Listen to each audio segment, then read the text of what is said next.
Only one day, ఒక్కరోజు చాలు మన గతిని, స్థితిని, పరిస్థితిని మార్చడానికి.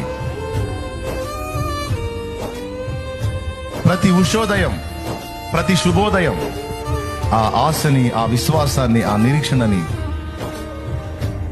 నువ్వు కలిగి ఉండమని నిన్ను హెచ్చరిస్తుంది. నిన్న మారలేదా? మొన్న మారలేదా?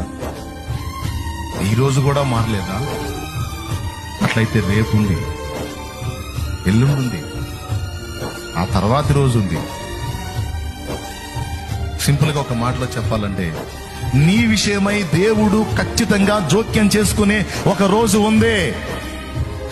నీ విషయమై దేవుడు జోక్యం చేసుకొని, పట్టించుకొని, నీ పరిస్థితులను మార్చి, నూతనపరిచి, ఒక నూతనమైన అనుభవాల్లో గుండా నిన్ను తీసుకెళ్లేదానికి దేవుడు నిర్ణయించిన ఒక రోజైతే ఉంది.